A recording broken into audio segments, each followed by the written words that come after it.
What's up, everybody? Welcome back to another video from the 10-7 MMA show. And today we are back at it talking about Jon Jones. And I wanted to summarize the entire saga of what's gone down in the last year regarding Jon Jones, his fight against Stipe, and of course, this seemingly elusive fight that I thought honestly was never going to happen against Tom Aspinall. And I've explained in previous videos why.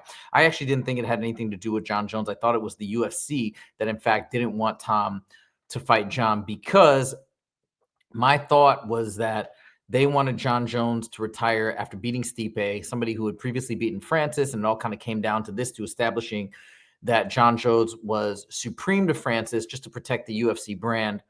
That's what I thought this was all about. And maybe it was about that at one point. But I think what's interesting is that it seems like the UFC and Dana White, again, this is just my thought, that they have gone with the tide and they have shifted as things have changed, because as Dana White seemed to push back and just schedule this fight with Stipe and not really talk about Jon Jones fighting Aspinall, the public outcry began to get bigger and stronger, pushed by certain YouTubers, one of which especially is MMA Guru, who is not a Jon Jones fan and kind of was trying to get under Jon Jones' skin in a number of ways, one of which was saying, hey, you're ducking Tom Aspinall, you're ducking Tom Aspinall. Now, if you go back to the beginning, I've said all along that he was not ducking Tom Aspinall, and any person with a logical brain can recognize that he wasn't, because he had called out a fight that made total sense at the time prior to Tom Aspinall winning the interim title. He got injured. The UFC scrambling to make the event, I think, just as popular, or to somewhat raise that same level of popularity. They threw up an interim title belt at that time between Tom Aspinall and Sergey Pavlovich, and then they went ahead and had that bout, and then Tom Aspinall won. Now, at this time, they had already, when the interim title went up, they had still rescheduled the bout with Jon Jones and against Stipe. Everybody knew the timeline. So nobody was saying, hey, wait, this isn't fair, they should cancel. Maybe some people were, but not people weren't really clamoring to have the Stipe fight canceled and say, all right, now if we're making an interim title belt, which is, again, a subjective, arbitrary decision, kind of like the BMF belt in a way, but because it was subjective that they were having it due to an injury. Again, it was just to spice up that one UFC card, sort of like the BMF belt. That's why I say that. But anyways, nobody was, or not many people were really that upset at that time.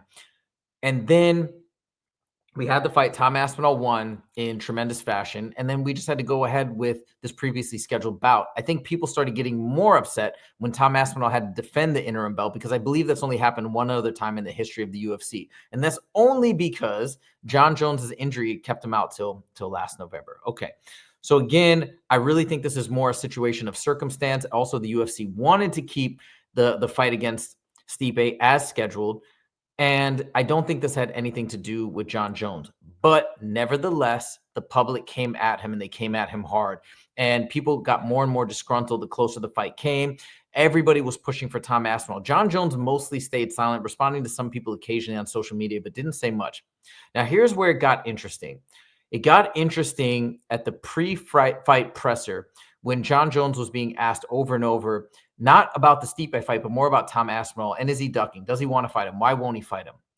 And now that I think back to it, because I thought the entire time he wasn't going to fight him, and I thought that he was pushing it off and he was getting frustrated, sincerely getting frustrated, and he still may have been, I don't know. But now when I look back on it, I'm not so sure. And everybody says that Jon Jones is the most intellectual fighter in the UFC, the smartest fighter, most cerebral fighter in the UFC. And also, his mental warfare is highly underrated. It might be just as on par, might be even better than Conor McGregor in a lot of ways, because I think it's more subtle. So I remember during this, he was really getting agitated when people would ask him about Tom Aspinall. He even went out of his way to decline an interview when he knew that it was a friend of Tom Aspinall's, a British reporter, that was going to talk to him and likely bring up Tom Aspinall and why are you avoiding him? And he just refused the interview. And I thought at the time it was just simply because he was getting so frustrated. But now I don't know. Now I don't know if this was all one big game plan, all one big 4D chess game that nobody even knew he was playing. And all these YouTubers that were clowning him, that were going after him, that were calling him a duck, all these people that joined in and lobbed on, and you know how hate kind of begets hate, and that just came into this big snowball. There came a point, maybe there was a point when Jon Jones was aggravated by it, but I think there came a point, now that I look back on this entire saga and what's about to happen, where Jon Jones leaned into it. And I'm almost wondering now if he was acting frustrated, acting annoyed to add fuel to the fire and continuing to talk about Tom Aspinall in ways that now when I look back didn't really make sense, but for the fact that he thought what he was saying and what he was doing would increase the clamor for this fight to such a point where it is now, number one, been built into potentially the most anticipated fight in the history of UFC, number one, and number two, where this is going to turn into Jon Jones getting what I believe has already been potentially confirmed one of the biggest paydays in their history of the UFC. Apparently, this fight is now happening. And the only reason that it would be happening, because Tom Aspinall wants it, is that the Jon Jones negotiation, the financial negotiations have concluded, and Jon Jones arguably got the FU money that he was trying to get, which is insane. And maybe Jon Jones wanted this fight all along. You know, maybe all the things he was saying now, when we look back, it was all an act. So I want to take you back and let's go through this entire timeline. I've got a bunch of clips up here that I want to play sequentially, somewhat sequentially, so we can step through this. And you let me know in the comments, do you agree or disagree? But I am now of the firm belief that Jon Jones orchestrated this entire thing at some point. I'm not saying from a year ago, but he orchestrated it as he started realizing what was happening and said, you know what? No, I can fight this guy. Because I don't think Jon Jones is afraid of anybody. In fact, I think Jon Jones is going to win this fight, even though I believe that Tom Aspinall is a tremendous fighter. I just didn't think Jon Jones can beat anybody. I think Tom Aspinall, of course, it's a fight. It's heavyweight. It could go either way. I think Jon Jones is going to win this fight just because of the cerebral nature of the way he fights. I think he's going to put together and execute a tremendous game plan, and that's that. But let's step back and let's listen. So this was one of the things that he said, which I was a little surprised he put it this way. I remember talking to Justin James, my co-host on the 10-7 show, and he said, you know, the thing for Jon Jones to say when people ask about Tom Aspinall is, I'm not going to talk about Tom. I have a fight, a dangerous opponent in front of me that I need to focus on. That's all I'm talking about. We'll talk about opponents in the future after this fight is over, but I can't look past my current opponent, Stipe. But he didn't say that. Now listen to what he said, and this really rubbed people very much the wrong way, really made them think he was avoiding and ducking Tom.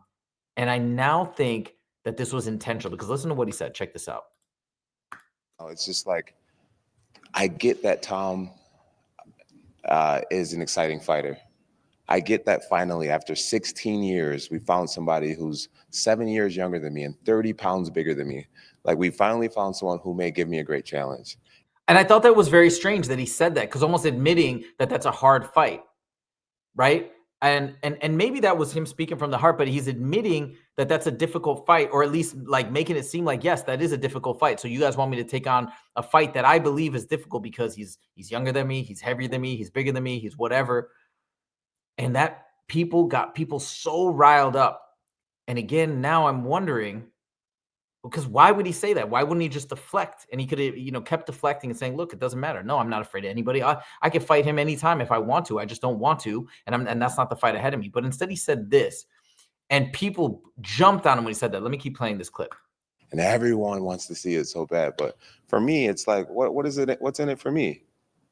He changes nothing if I beat him. These are facts, though. These are facts. It doesn't, because if you think about the generations of people he's already had to fight, the amount of up-and-comers, this is just one more. I think maybe now with all the hype and anticipation, it would change some things because people have gone crazy. Again, maybe because Jon Jones has orchestrated and masterminded this entire ordeal. But in the grand scheme of things, when we look back, it'll be one more name, one more number one contender that he's beaten, with the difference that he's an interim title belt holder. So from that standpoint, I understand what Jon Jones is saying. You have to understand he has a different perspective because he's been around for so many years. He's defended the title so many times. It's not like a typical guy who's come up and become champion and had 1 or 2 or 3 title defenses and he's refusing to fight in an up-and-comer or interim title holder. He's done this over and over and over again, probably, you know, over 10 times where he's had to defend against these guys. So for Jon Jones, this is nothing new. So he's got a different perspective and mindset. But anyways, let's keep going. Beating Tom is just like beating Cyril Gane. Has a whole country behind him. He's hot right now. What happens to me after I beat him? Nothing changes for me. So I'm not ducking Tom Aspinall. If I failed to fight Stipe, I would be ducking Stipe because we contractually have been signed up to fight over a year ago.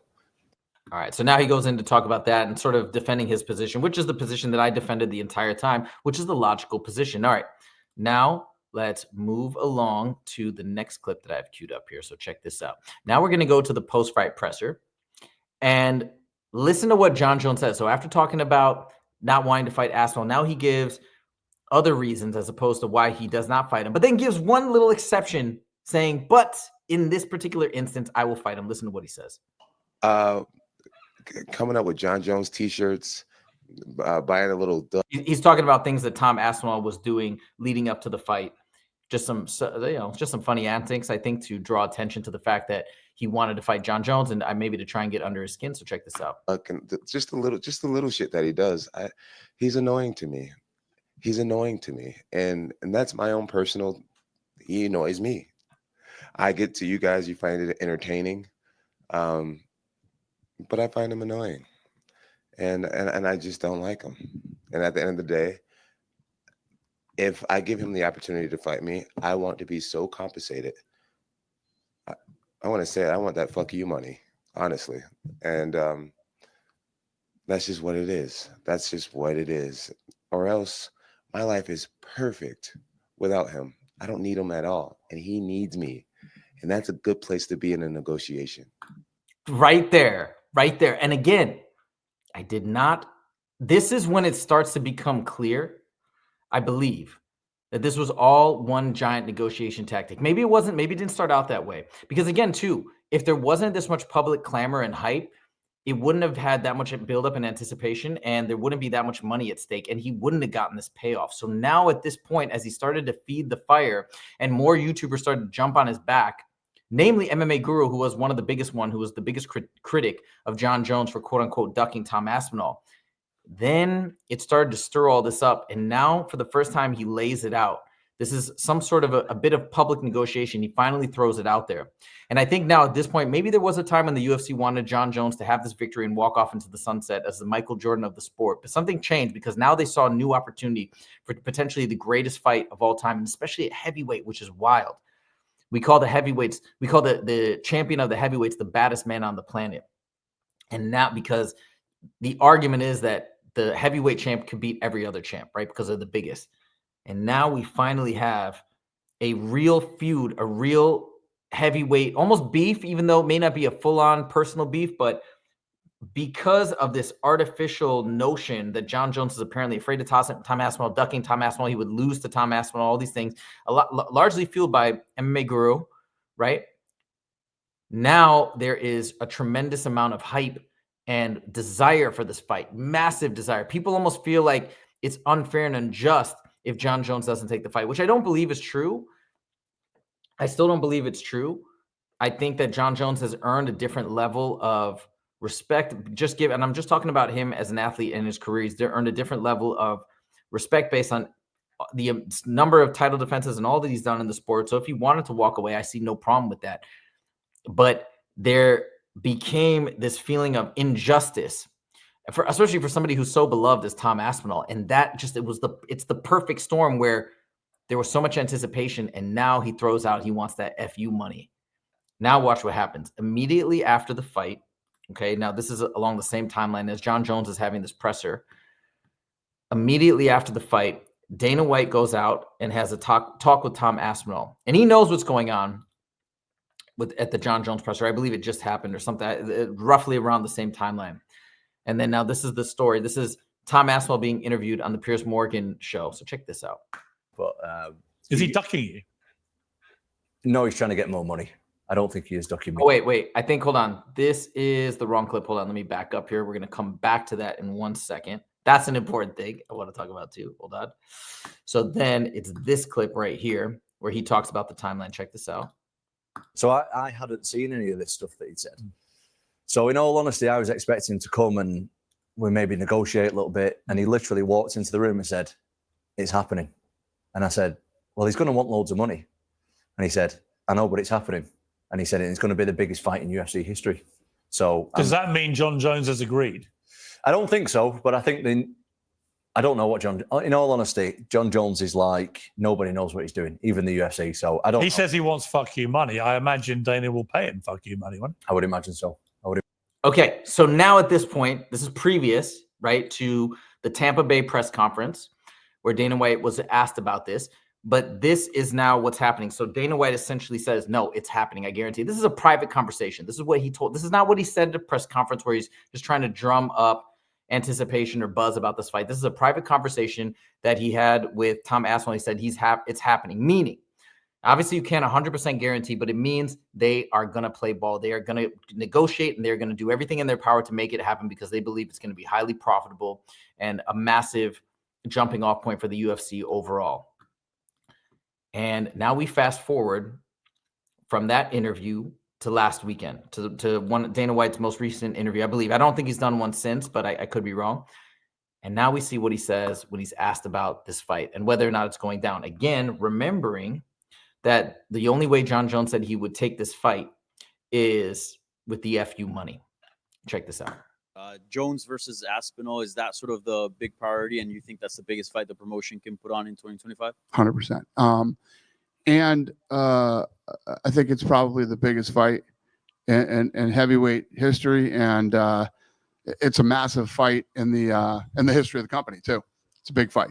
Yeah, we know Tom Aspinall's down. Jones is kind of like on the fence. By the way, if it's promoted correctly, I think it could be the biggest fight in the history of the UFC. I don't think he's willing to say that now, again, because of the stardom of Conor McGregor at the Conor McGregor Khabib time of that fight in 2018, plus all the backstory, the bus incident and all those things that built it up to be what it was. But it could be. He's not going to say that, but it has the potential to be the biggest fight if the press and the buildup and things go right. And I actually think that Jon Jones is going to be incredibly skilled and amazing at building up the fight and in the eyes of the public, especially with all the things that have already happened where people are sort of mad. He's going to take on that heel role happily, gladly, to blast up whatever compensation he's going to get via pay-per-view. So check this out. Or at least that's what he said publicly. Right. Have you talked? It's weird. How confident? What's weird about that? Let me tell you what's weird about that. So usually those guys say that shit behind the scenes and not publicly. Jon says that shit publicly, but not behind the scenes.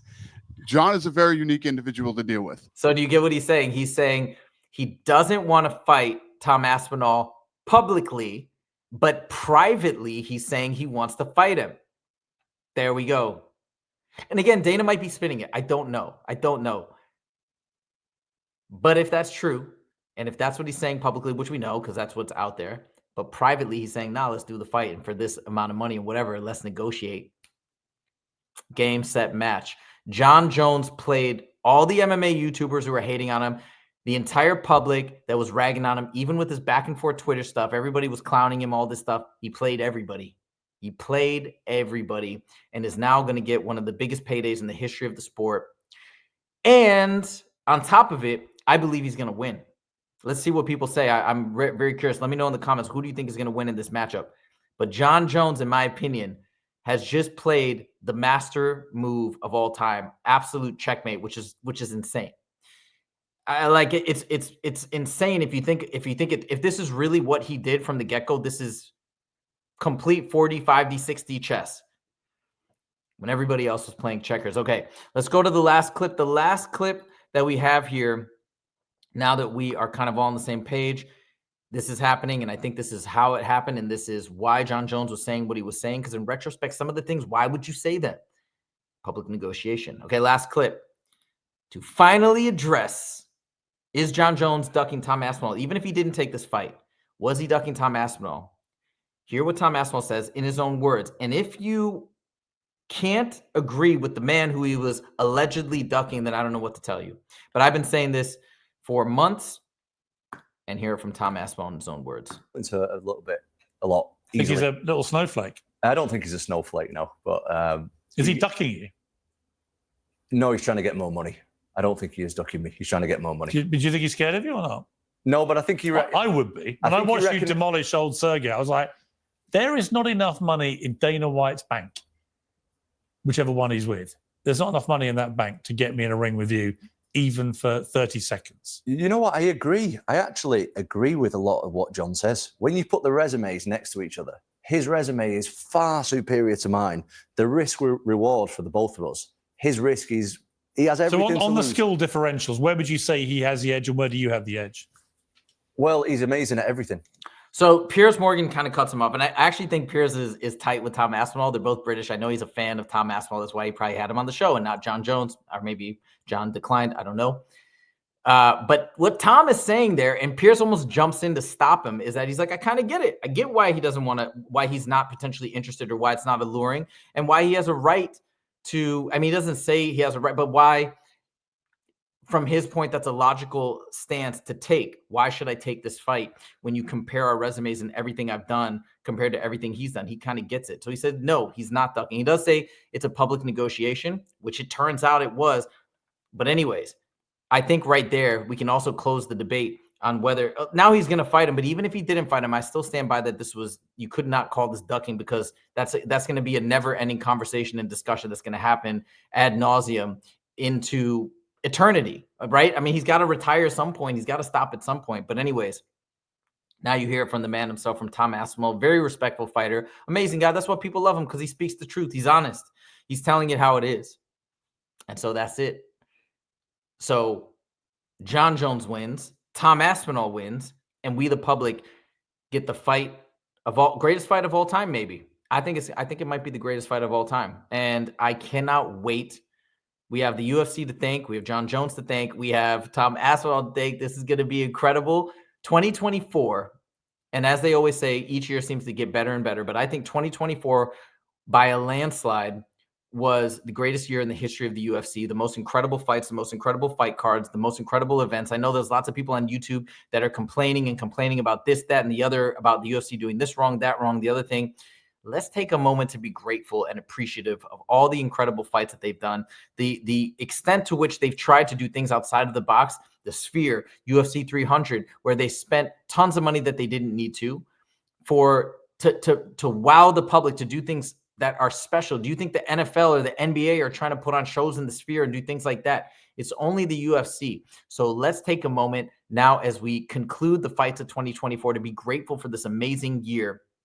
And just be happy and be grateful that now we get to look forward to an even greater year in 2025. It's truly amazing, and it's the best time in the world to be a fan of the UFC and to be a fan of the mixed martial arts, the greatest sport on the planet, the best sporting organization on the planet, and that is still growing, that has still tremendous room to grow. So that's all I got to say about that. Thank you guys so much for joining. If you like this video, make sure to click that like button. If you want to see more from the 10-7 MMA show, make sure to click subscribe. We do live shows with Justin Guitar here, James, former UFC fighter, every Monday and Friday at 1:30 p.m. PST. That's it. That's all I got. Thank you guys so much, and we'll see you in the next video. Take it easy.